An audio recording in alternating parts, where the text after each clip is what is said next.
Hello. So in this lesson, we're going to talk about predictive AI and generative AI. Predictive AI, the word predict should also tell you we're going to predict what will happen from historical data that we are looking at and then predict future outcomes. Generative AI is something that you've done already, and you've done it quite a few times. When you generate code, it's generative AI. When you generate plans with AI, it's generative AI. And the list goes on and on. By the way, that you can see is the logical side of your brain. All right, look at the gears and the path flows and things like that. Right hand side is a creative side of your brain, right?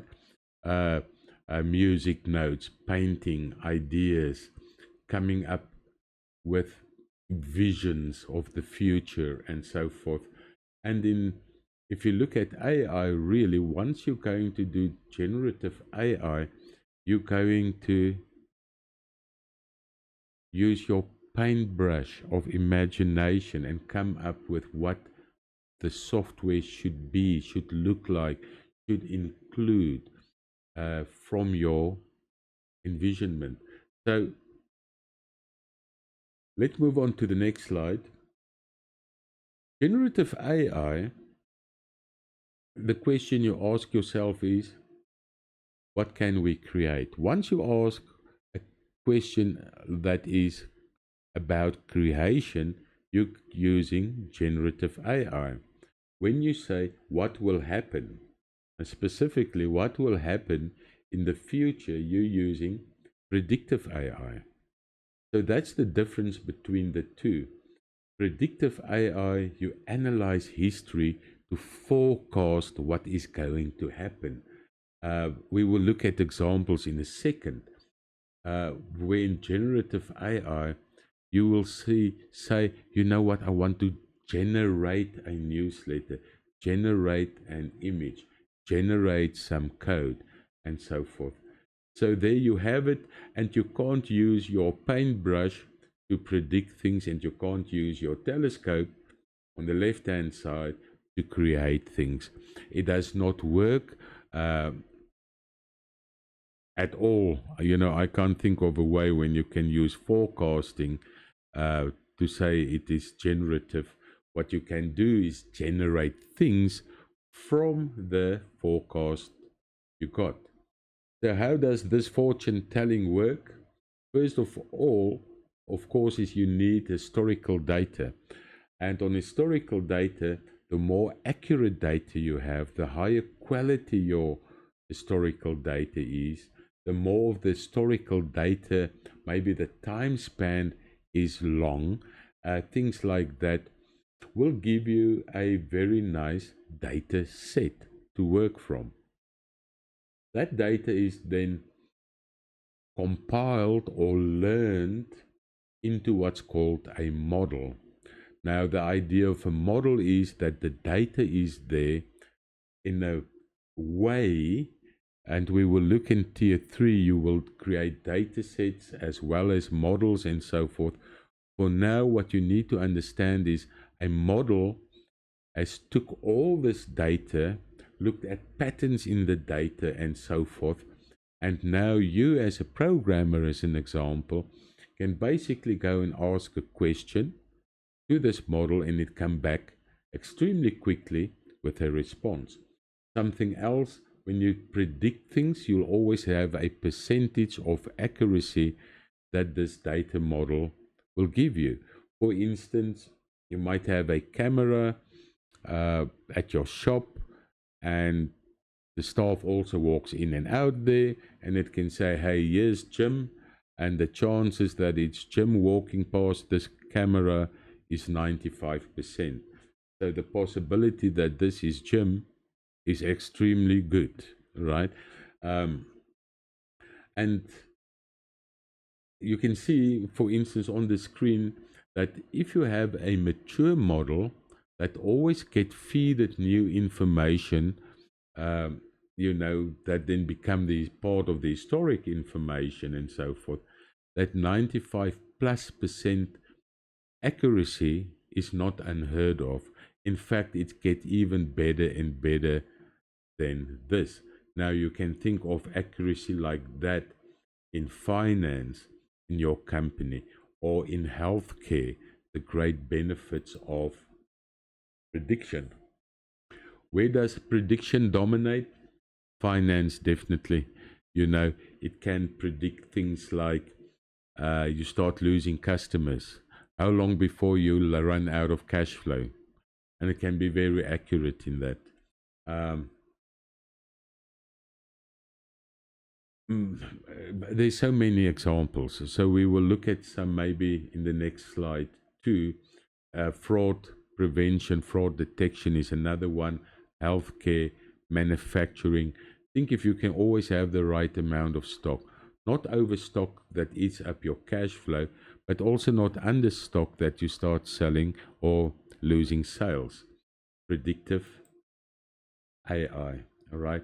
On creative AI, or generative AI rather, in the old days, way to the left, you had to do the coding, you had to create the briefs, you had to do the copywriting and things like that. It took hours to do, if not days. Now, with accelerated or AI, you can accelerate this. Your marketing, for instance, can be 75% more cost effective, faster, and give you better end results. Of course, with coding, we see it every day, and they say 20 to 45% coding automation. I want to say it's even more. And as the coding models become better, as the programmers like yourself is upskilling your and get the well, and you get upskilled better and better, understand frameworks, become the orchestrator, manage all these languages, databases, all these things. If you start doing that, things are even getting faster, more impressive. You start understanding security, you add your security in, you understand upscaling, because yes, the program can run well on 10 people. How about 1,000 people at the same time? Upscaling. So there's many things that the create or the generative AI can enhance, and this is what this next uh, slide is about. Here's the difference between predictive AI and generative AI. For instance, on return on investment, predictive AI, you look at where can you save money, where can you take risk out of something. Um, for instance, fraud prevention. Again, resource optimization. Not too much stock, not too little stock, and so forth. So it's you are going in defense mode, right? When you are working with predictive AI, because you want to predict where things can go wrong, and so forth, as an example. Generative, however, it is how can I make more money? How can I accelerate the things that we do? You are on a fence, so you are fighting for the customers. You are fighting for the deal. You are thinking out things and designing and creating things to attract more customers and so forth. So that is the difference between then generative and predictive AI. What can go wrong? Basically, garbage in, garbage out on predictive AI. If you're going to have a weak data set, don't expect 95% accuracy. All tier 3 things, but still very important to know right here, right now. I just want to see my time. Right. So, except for garbage in and garbage out, historical bias can play a role. For instance, this model can be full of Python code, and Python is the best, and Python this, and Python that. And I agree, Python is actually very good. And if you're going to type in a model like that, What is the better model to you, or the best language to use, Python or JavaScript? It will be biased to Python because that's what it knows the best, and everything was always about Python, right? Or TypeScript, it will say, you know what, yeah, TypeScript is nice, but Python is the best, all right? So there is a bias that can form.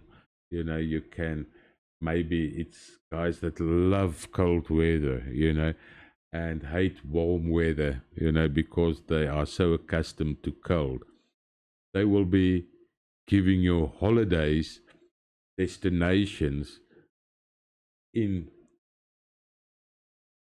the winter times, in the coldest of places you can get, right? So generative risk is mostly the hallucinations, and it can tell you things as if it is fact.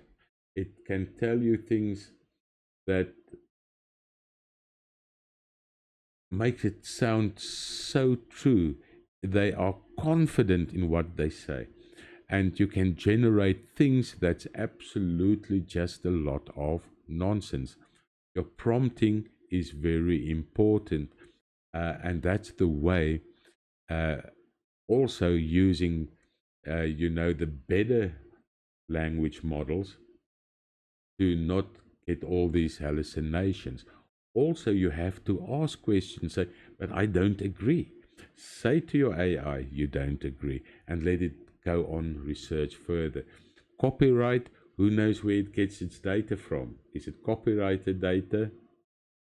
Okay, so that very much is then what prediction in generative AI look like, and what is uh, the big deal is when you start combining it, when you start going to do predictions and use the predictions as part of your creations. And as you create data, and you'll see that especially with microcontrollers and things like that, you start storing all the history data, right? And from that data, predictions can be made.